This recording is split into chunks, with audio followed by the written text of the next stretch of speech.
Alors, dans cette vidéo, nous allons faire un exercice avec les valeurs propres de U. Donc, soit U appartenant à L de E, l'endomorphisme de E dans E, et lambda appartenant à spectre de U. Donc, première question, établir que pour tout P appartenant à N, lambda puissance P appartient à spectre de U puissance P. Deuxième question, en déduire que s'il existe P appartenant à R de X, tel que P de U égale 0, donc R de X c'est les polynômes de X, tel que P de U égale 0, alors P de lambda égale 0. Conclure. Troisième question, la réciproque est-elle vraie? Et quatrième question, soit J égale 1, 1, 1, 1, la matrice carrée de taille n avec tous ses coefficients qui sont égaux à 1, donc calculer J carré et donner spectre de J. Donc première question, soit x différent de 0, tel que U de x est égal à lambda fois x. Donc montrons que U puissance P de x est égal à lambda puissance P fois x. Donc U puissance P de x, c'est U rond U rond U rond U rond U, P fois 1. Donc on va montrer cela par récurrence. Donc initialisation. Donc pour P égale 0, on a U puissance 0 de x qui est égal à x par définition. Et lambda puissance 0 fois x est égal à 1 fois x, et c'est égal à x. Donc on a bien montré qu'au rang n0, cela marche. Hérédité maintenant. Donc dans cette vidéo, je ne vais pas rédiger entièrement le raisonnement par récurrence, je l'ai fait dans d'autres vidéos, vous pourrez voir. Donc l'hérédité, soit p supérieur ou égal à 0, tel que u puissance p de x est égal à lambda puissance p fois x. Donc, on a U puissance P plus 1 de x qui est égal à U de U puissance P de x par définition.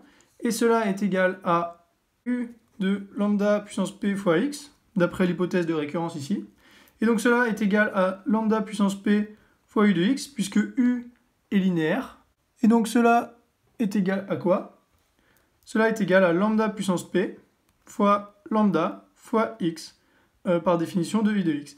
Donc on a bien U puissance P plus 1 de x qui est égal à lambda puissance P plus 1 multiplié par x.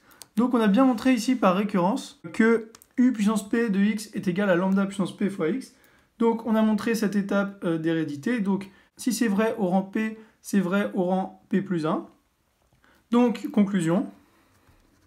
Les étapes d'initialisation et d'hérédité étant vérifiées, le théorème du raisonnement par récurrence permet d'affirmer que U puissance P de x est égal à lambda puissance P fois x. Donc voici pour la première question. Deuxième question, en déduire que s'il existe P appartenant à R de x, donc les polynômes de x, tels que P de U égale 0, alors P de lambda égale 0. Donc, deuxième question, soit P de x est égal à la somme de k égale 0 à n de a indice k multiplié par grand X puissance k. Donc ça, c'est la notation d'un polynôme standard que vous verrez lorsque vous verrez le chapitre des polynômes. C'est généralement en fin de deuxième année. Donc tout polynôme peut s'écrire sous cette forme.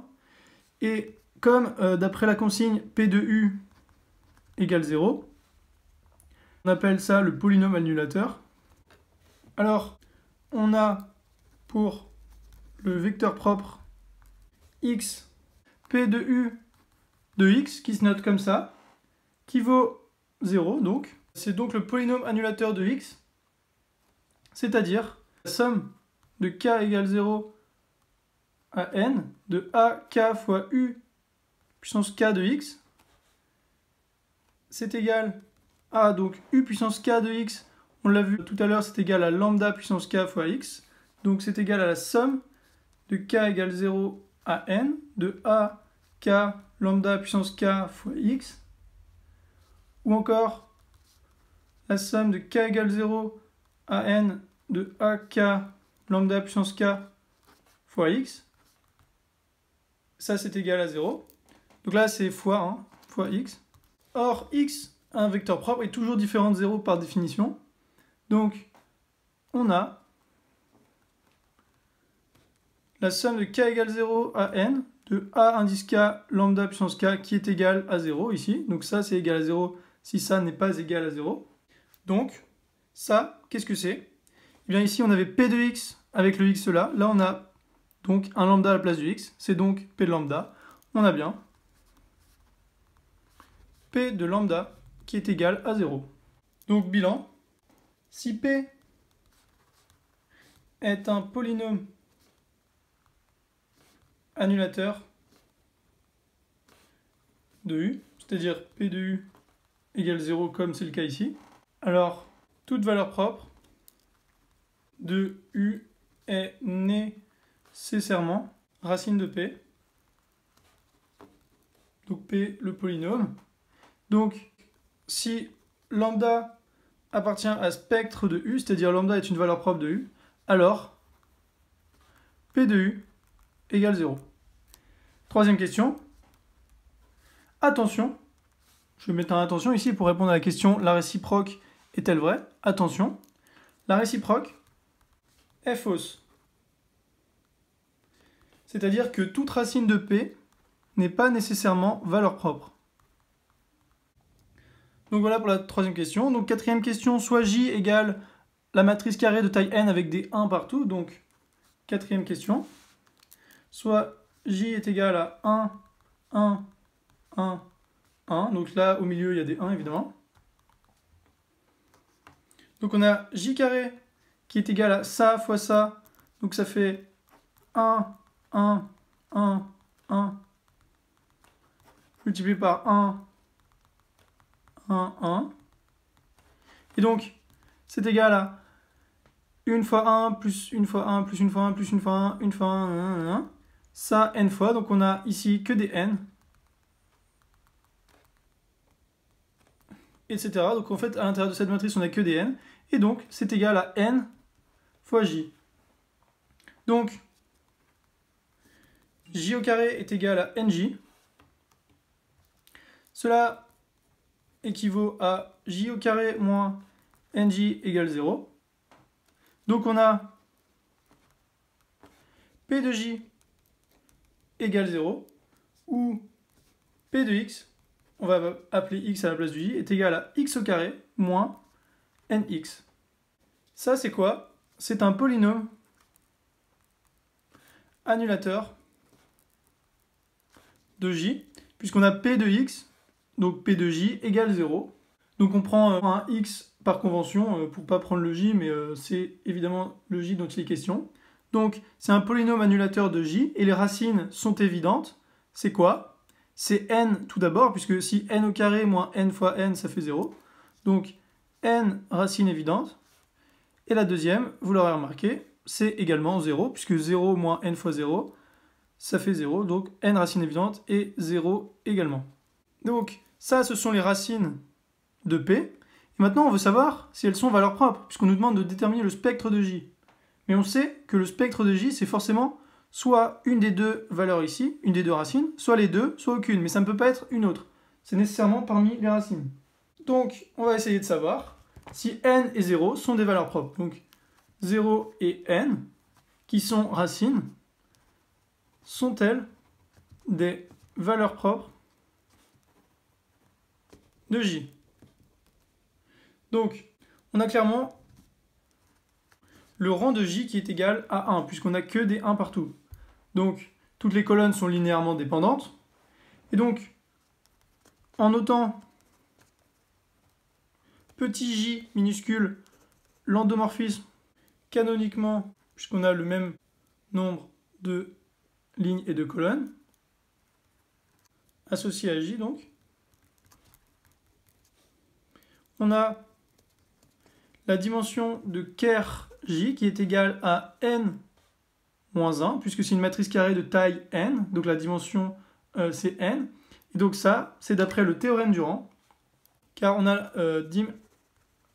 donc E qui est de taille n, sa dimension, c'est égal à dim ker j plus rang de J, et rang de J ça fait 1, dimension de ça fait n, donc dimension de kerj, ça fait n moins 1. Donc, kerj est différent de 0, donc il existe x différent de 0 qui est un vecteur propre tel que j de x est égal à 0 fois x, ou encore égal à 0. Donc, cela montre que 0 est une valeur propre. Donc cette technique, elle est assez courante et elle est facile à mettre en place, donc il faut bien la retenir et savoir l'utiliser.